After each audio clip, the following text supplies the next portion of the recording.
বলেছি যে পেশেন্টের মৃত্যুর কথা বলেছেন তার মৃত্যু ম্যালেরিয়ায় হয়নি, বিভ্রান্তি ছড়াচ্ছে সিপিএম।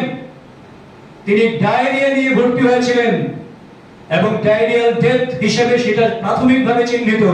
তারপরেও একটা ডেথ কেসও যাতে না হয়, হেলথ থেকে শুরু করে যে কোনো সেক্টরে কোনো ত্রুটি যাতে না থাকে, তার জন্য রাজ্য সরকার অলরেডি সেই টিম পাঠিয়েছেন সেই অঞ্চলে ইনভেস্টিগেশন করার জন্য, যে প্রকৃত কি কি বিষয় হয়েছিল সমস্ত রিপোর্ট চেয়েছেন।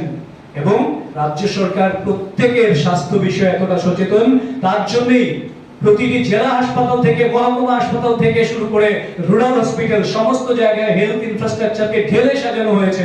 এবং এই হেলথ ইনফ্রাস্ট্রাকচার যে জায়গায় পৌঁছেছে, আগামী কয়েক বছরের পরে ত্রিপুরার মানুষকে আর উন্নত চিকিৎসার জন্য বহিরাজ্যে ছুটতে হবে না, যেটা আপনারা বাধ্য করেছিলেন রাজ্যের মানুষকে ভালো চিকিৎসা পরিষেবা নেওয়ার জন্য বহিরাজ্যে যেতে হবে, তার জন্য বাধ্য করেছিলেন, কারণ আপনাদের সেখানেও কমিশন বাণিজ্য ছিল।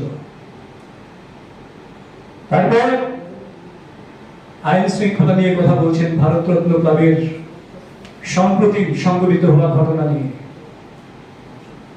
আপনাদের দায়িত্ব নিয়ে বলছি, রাজ্য প্রশাসন থেকে পরিষ্কার বলা হয়েছে একটি ঘটনাও যা আইন শৃঙ্খলা বিঘ্ন করতে পারে যদি কোনোভাবে সংঘটিত হয়েও যায়, কাউকে তার পেছনে যারা যুক্ত রয়েছেন কাউকে ছাড়া হবে না।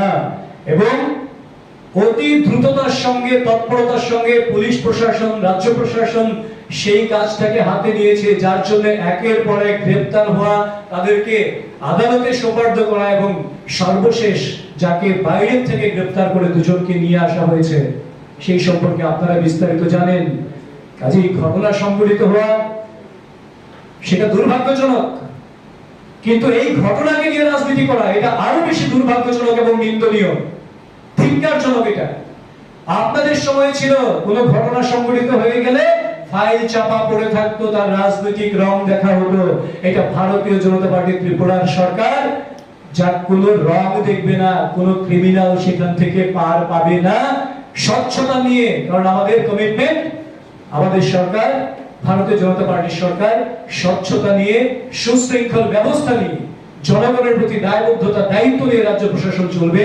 সেখানে যত বড় সেখানে বা যে কোনো ব্যক্তি সেখানে ইনভলভ থাকুক, যারা জনগণের বিরুদ্ধে আইন শৃঙ্খলা ভঙ্গ করার জন্য সচেষ্ট, তাদের বিরুদ্ধে যে কোনো ব্যবস্থা নিতে রাজ্য সরকার বিন্দু মাত্র পশ্চাৎপদ হবে না। মানিক দে মহোদয়, প্রাক্তন ট্রান্সপোর্ট মিনিস্টার, তিনি বললেন গত 6 বছরের আগে রেলে কোনো কিছু হয়। এটাকে বলার মতন, এর বিরুদ্ধে কথা বলার মতন আমার মনে হয় এটা আমার রুচিতে বাধে।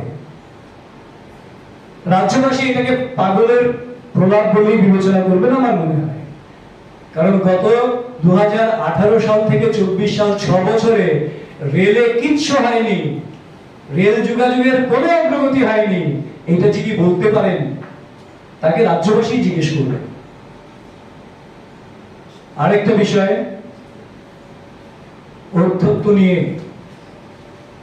মাননীয় রাজ্য সম্পাদক জিতেন চৌধুরী বললেন যে বর্তমান অধ্যক্ষ বিধানসভার মাননীয় বিশ্ববন্ধু সেন মহোদয় যখন বিরোধী দলে ছিলেন তখন বারবার বলেছেন যে একটা রেল ডিভিশন ধর্মনগরে করার জন্য, এখন কেন হচ্ছে না এই প্রসঙ্গে তিনি বললেন স্পিকারকে যে সবাইকে নির্দেশ দেওয়ার জন্য, এইটা করার জন্য, যাতে রুলিং দেওয়ার জন্য, যাতে দিল্লি গিয়ে তারা এটাকে নিয়ে ধর্ণা দেন ইত্যাদি ইত্যাদি।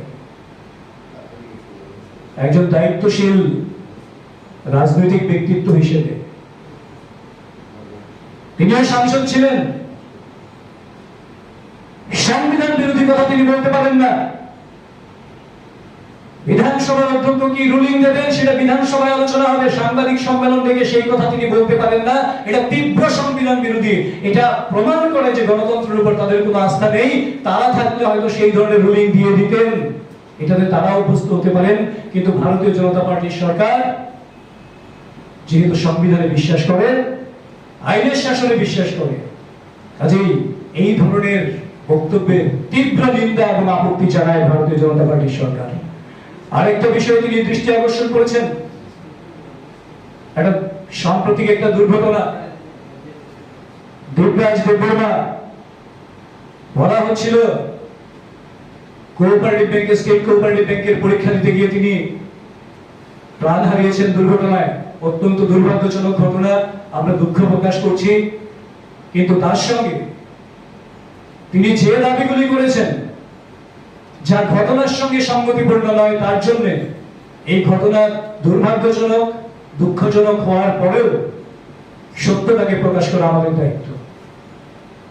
দেবরাজ দেববর্মা ক্যান্ডিডেট ছিলেন না। ত্রিপুরা স্টেট কোঅপারেটিভ ব্যাংকের যে পরীক্ষা বাইরে সংগঠিত হয়েছে, তার ক্যান্ডিডেট দেবরাজ দেববর্মা ছিলেন না, সেটা অথেন্টিক করছি আমরা। আধিকারিকদের সঙ্গে আমরা কথা বলেছি,